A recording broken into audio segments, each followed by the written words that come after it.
جرمنی سے ایک سوال ہے، قرآن مجید میں لکھا ہے کہ دن اور رات کی تبدیلی کے اندر اللہ تعالیٰ کے نشانوں پر یقین کرنے والی قوم کے لیے اللہ تعالیٰ نے نشان رکھے ہیں۔ ٹھیک ہے، طلوع و غروب آفتاب کے وقت نماز اور قرآن مجید پڑھنا منع ہے، اس پر روشنی ڈالیں۔ یہ تو عجیب و غریب بات ہے، مجھے تو اس سوال کی سمجھ نہیں آ رہی۔ نشانات ہیں زمین دن اور رات کے بدلنے میں، اور اس کا اس بات سے کیا تعلق ہے کہ نماز طلوع کے وقت نماز بند ہے؟ بات یہ ہے کہ طلوع کے وقت اور غروب کے وقت جو عبادت بند فرمائی گئی ہے اس کا تعلق ایک شرک کی رسم سے ہے۔ بہت وسیع پیمانے پر رومن حکومت میں بھی اور بعض دوسرے ممالک میں بھی، ہندوستان میں بھی سورج دیوتا کی پرستش کی جاتی تھی۔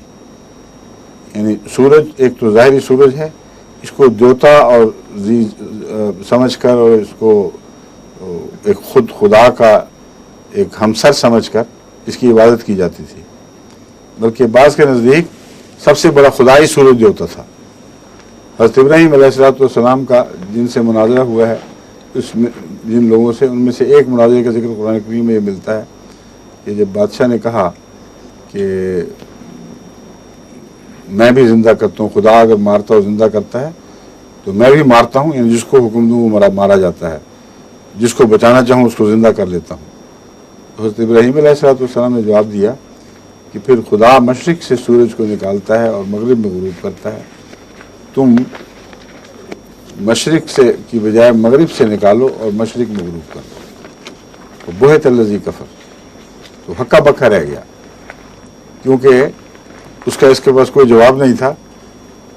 سورج پر نہ اس کو اختیار تھا اور سورج اس کا بھی خدا بنا ہوا تھا، تو بہت مصیبت میں اس کو پھنسا دیا۔ میں کی بات کر رہا تھا نا، میں یوں کرتا ہوں، میں خدا ہوں۔ اس نے کہا اگر تم یوں کرتے ہو تو یہ خدا سورج کے ساتھ یہ کرتا ہے، تم اس کو الٹا کے دکھا دو۔